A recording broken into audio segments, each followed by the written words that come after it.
राणा सांगा की वजह से बिंदी नहीं लगा रही है।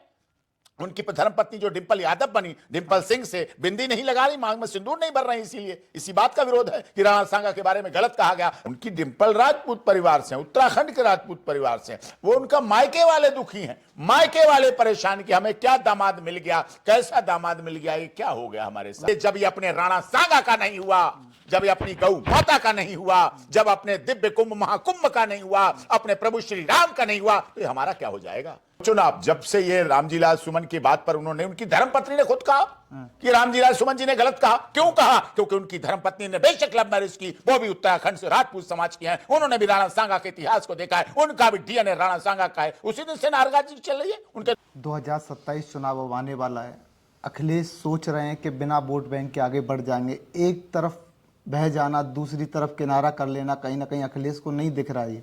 नहीं, वो गांव वाले लोग थे, अब गौशाला में बदबू दिखती है उन्हें, समझो ना आप, कहां चले गए, कहां थे, कहां चले गए। इसी बयान पे आता हूं। कल हाँ, जो बयान दिया कि कन्नौज गए थे अपने संसदीय क्षेत्र में, कह रहे हैं कि गौशाला योगी जी खोल रहे हैं, हम तो इत्र पार्क और इत्रशाला खोलते थे और दुर्गम बदबू यहाँ से आती है। अब उन्हें देखिए, उनके पिताजी ने हर समय और आज भी गाय उनके घर में है, मैं जाता हूं, देखता हूं, गाय उनके घर में है, और मुलायम सिंह नेताजी ने हर समय गाय रखी, गाय नहीं गायें रखी। तो गाय घर पे है तो बदबू तो आती होगी फिर। अरे कहने के लिए, गाय का दूध ही बच्चों को पिलाते हैं, वो कोई बाहर का दूध नहीं पिलाते अखिलेश जी। गाय के दूध, दो गाय रहती हैं और उनका गाय का दूध पिलाते हैं। नेताजी भी रखते थे गाय, वही रख रहे हैं, लेकिन उनके कहने में तुष्टिकरण के लिए कर रहे हैं। और उनके तो घर की क्या बात कहूं, सोचो ना आप, जब से ये रामजीलाल सुमन की बात पर उन्होंने, उनकी धर्मपत्नी ने खुद कहा कि रामजीलाल सुमन जी ने गलत कहा। क्यों कहा? क्योंकि उनकी धर्मपत्नी ने बेशक लव मैरिज की, वो भी उत्तराखंड से राजपूत समाज की है, उन्होंने भी राणा सांगा के इतिहास को देखा है, उनका भी डीएनए राणा सांगा का है, उसी दिन से नाराजगी चल रही है। उनके तो घर में लड़ाई पड़ी हुई राणा सांगा की वजह से, बिंदी नहीं लगा रही है।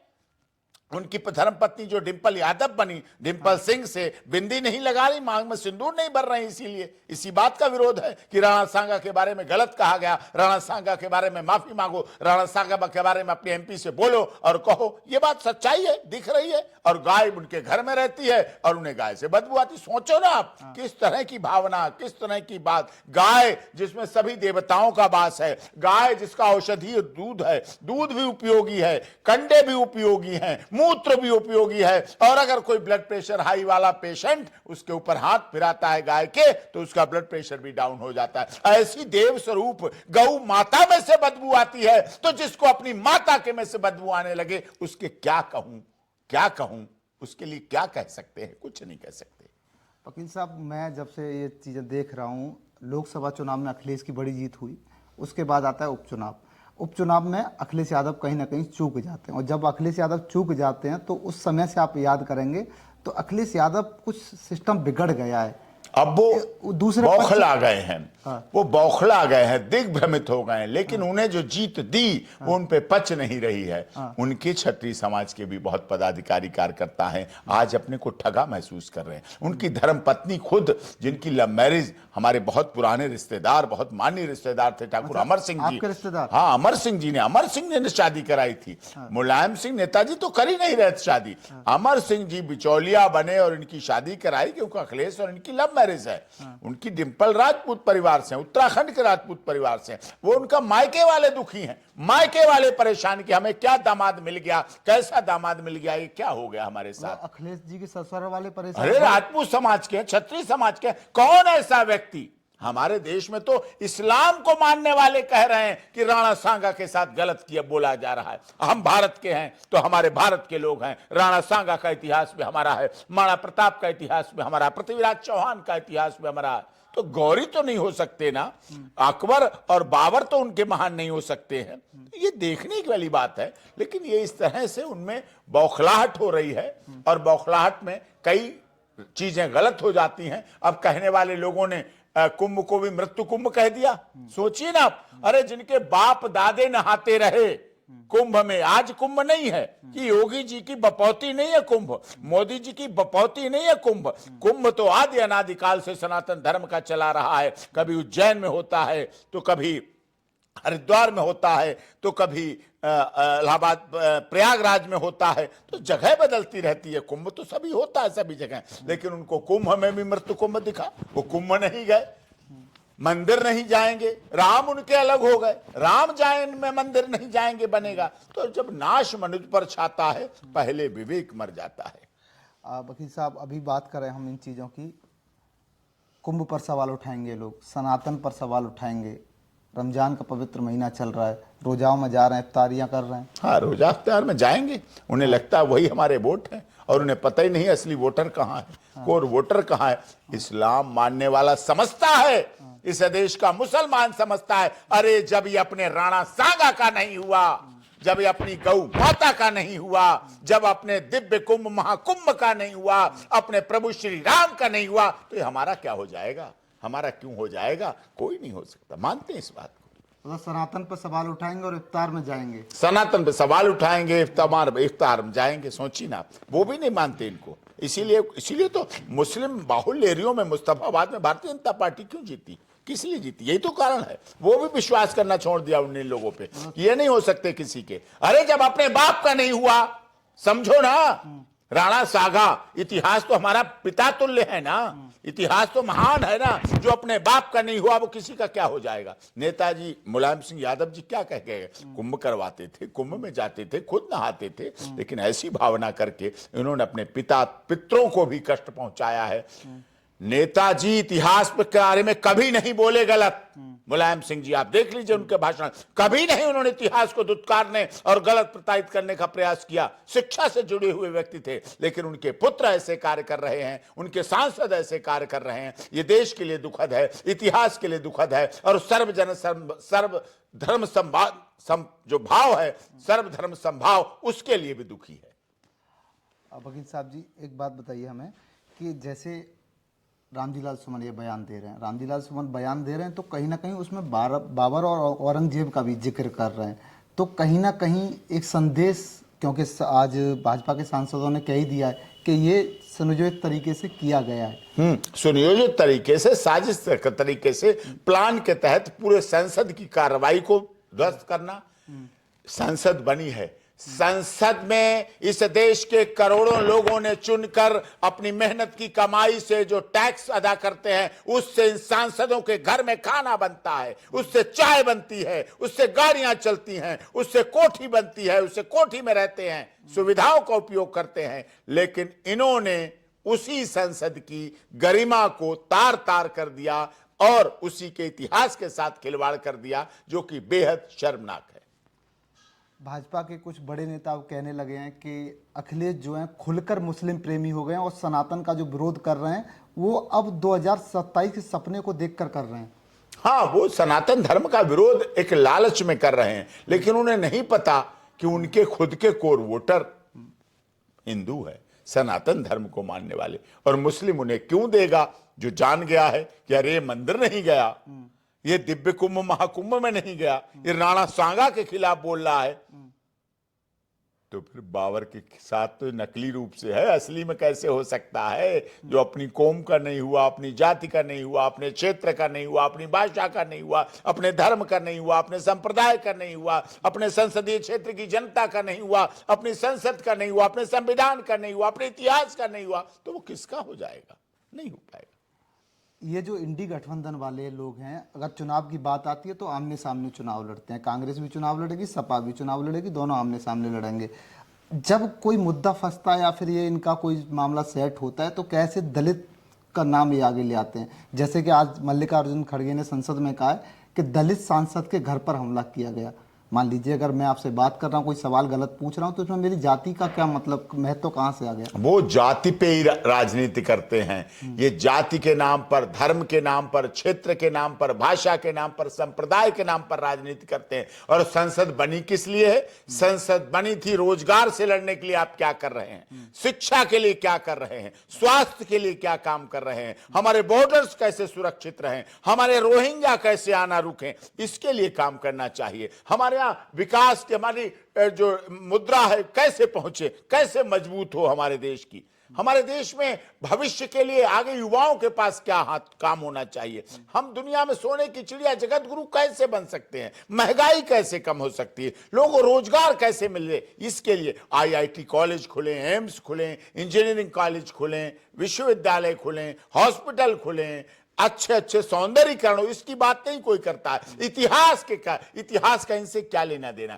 क्या जनता ने चुन के इन्हें इतिहास बताने के लिए भेजा था? क्या इतिहास की कथा पढ़ने के लिए बोला था? इनको इतिहास की बात जानबूझ के की गई और मुद्दे से भटकाने के लिए की गई और उसमें खुद भटक गए और खुद इनका नुकसान हो रहा है।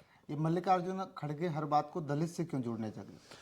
देखिए, उन्होंने सदैव यही राजनीति की है, दलित, अगड़ा, पिछड़ा, ये सब चीजें। और मोदी जी ने गरीबी के खिलाफ लड़े, मोदी जी विकास को लाने के लिए काम किए। भारत सरकार ने स्वास्थ्य के लिए अस्पताल खोले, भारत सरकार ने इंजीनियरिंग कॉलेज खोले, जलकल योजना लाए, हर घर जलकल पहुंचे, शौचालय बनाने का काम भारत सरकार ने किया, हर घर में शौचालय बने, स्वास्थ्य रहे, अस्पताल बने, कोविड-19 कोरोना वैक्सीन अपने यहां बनाई, 3-3 डोज अपने यहां लगाई और पाकिस्तान और बांग्लादेश जैसे, पाकिस्तान जैसे दुश्मन देश में भी दी कि तुम भी अपनी जान बचाओ, तुम मत मरो, भारत तुम्हारा बड़ा भाई खड़ा है पास में। तो भारत की तो ऐसी सभ्यता संस्कृति रही है।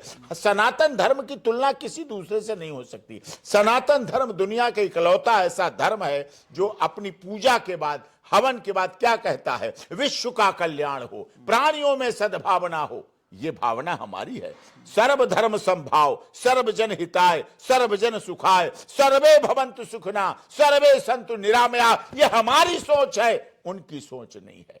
हमारी सोच में सबका साथ, सबका विकास, सबका विश्वास, सबके साथ न्याय और वसुधैव कुटुंबकम की भावना रहती है।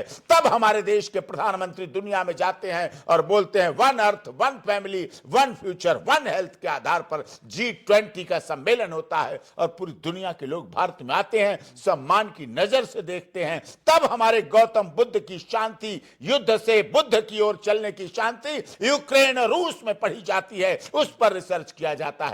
तब भारत महान बनता है, तब भारत विशाल बनता है, तब भारत का हृदय विशाल बनता है, क्योंकि हम सबके साथ के लिए चलते हैं। हमारे यहां जब पूजा कराई जाती है, पंडित जी पूजा कराते हैं तो ये नहीं कहते हमारे यजमान का कल्याण हो, हमारे कहते हैं विश्व का कल्याण हो, प्राणियों में सद्भावना हो। हमारी सर्वोच्च न्यायालय पर किसी धर्म की मोहर नहीं लगी, वहां लिखा यथा धर्मस्ततो जय, यथा धर्मस्ततो जय। जहां धर्म है वहां जीत है। यही हमारी जीत की मिसाल है, यही हमारी जीत की परंपरा है, यही हमारे रीति है, रिवाज है। यही हमारी सीता, सावित्री, गार्गी, अपाला, अनुसुईया, रजिया, सुल्ताना, पद्मावत, हाड़ा रानी और झांसी की रानी लक्ष्मीबाई थाती, यही हमारा विश्वास है, यही हमारी धारणा है, यही हमारी रीति रिवाज और परंपरा है जिस पर हम चल रहे हैं।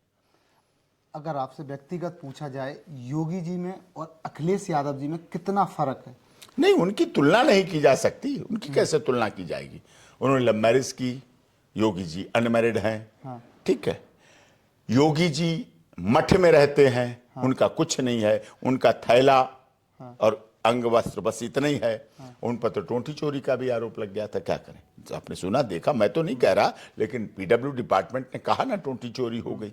उन पर भ्रष्टाचार के आरोप लगते हैं। योगी जी तो ऐसा नहीं करते। उन्हें गाय में बदबू आती है, योगी जी को गाय में खुशबू आती है। उन्हें इतना पसंद लगता है। योगी जी को गाय का गोबर अच्छा लगता है, गौमूत्र अच्छा लगता है, गाय को चारा खिलाना अच्छा लगता है, गौशाला में रखना अच्छा लगता है। योगी जी ने गायों के लिए काम किया, उन्होंने इत्र के लिए काम किया। तो आप समझ सकते हैं। तो यह ऐसा भाव उनमें तो जमीन है। उन्होंने आतंकवादियों को छोड़ने का काम किया था। याद है ना, आतंकवादियों की रिहाई के लिए उत्तर प्रदेश की तत्कालीन समाजवादी सरकार ने ऐसा बोला था, कहा था। लेकिन योगी जी ने कैसे कैसे क्रिमिनल, कैसे कैसे बाहुबली को समाप्त करने का काम किया। भय, भूख, भ्रष्टाचार मिटाने का काम किया योगी जी ने, और उन्होंने भय, भूख, भ्रष्टाचार को बढ़ाने का काम किया। उस समय क्या हाल था उत्तर प्रदेश की कानून व्यवस्था का? आज दोषी देखिए ना, 11 बजे भी रात में महिलाएं, बहनें, बेटियां खुलेआम निकलने की हिम्मत रख सकती हैं। पहले हर हफ्ते और हर महीने दंगे होते थे किसी न किसी जगह पर उत्तर प्रदेश में। आज दंगाई या तो उत्तर प्रदेश छोड़ चुके हैं या अपने दिल्ली से अपने उत्तर प्रदेश को छोड़ चुके हैं, या जेल में हैं, या दंगाई दफन हो चुके हैं, नीचे कब्र में बैठे हैं। आज दंगाइयों के लिए प्रदेश नहीं है, दंगाई खत्म हुए। और जब दंगा होता है तो कोई कहे कि दंगा होता है केवल हिंदू मरता है, ऐसा नहीं है। दंगा होता है तो हिंदू भी मरता है, मुसलमान भी मरता है, शांति मरती है, अहिंसा मरता है और हिंसा जीतती है। इसको खत्म करने का काम योगी आदित्यनाथ जी ने अपने शासनकाल में बखूबी किया है। और इसीलिए आपने देखा जब हरियाणा मेवात में महाशिवरात्रि के दिन जब लोग दूध, कच्चा दूध, नारियल, फूल, धतूरा, बेलपत्री ये चढ़ाने जा रहे थे, ओम नमः शिवाय का जाप करते हुए जा रहे थे, उस समय वहां उन बेटियों पर, महिलाओं पर, बच्चों पर, गर्भवती महिलाओं पर हमले हुए, लाठियां चलाई गई, गोलियां चलाई गई, पथराव किया गया। तब हरियाणा मेवात के लोगों ने भी याद किया और कहा हमें योगी चाहिए। जब राजस्थान के उदयपुर में सर तन से जुदा कर दिया गया उस टेलर का, क्या रोल था टेलर का, क्या गलती थी उस टेलर की, क्या कमी रह गई थी? उसने तो सलमान खान और शाहरुख खान के भी पोस्टर लगा रखे थे अपनी दर्जी की दुकान पर, लेकिन फिर भी उसका सर तन से जुदा कर दिया गया। बदायूं में बच्चों की हत्या कर दी गई। धर्म देखकर हमले किए जाते हैं, हमारे सनातन धर्म को मानने वाले लोगों को अपमानित किया जाता है, अनादरित किया जाता है, चोट पहुंचाई जाती है, हिंसा का सहारा लिया जाता है। हम अहिंसा परमो धर्म का नारा बोलते रहे, वो नारा अधूरा था जब तक आप अपनी रक्षा करना नहीं जानते। क्षमा दया को तभी पूछता जग है, बल का दीप चमकता जब आगे पीछे जगमग है। क्षमा दया को तभी पूछता जग है, बल का दीप चमकता जब आगे पीछे जगमग है।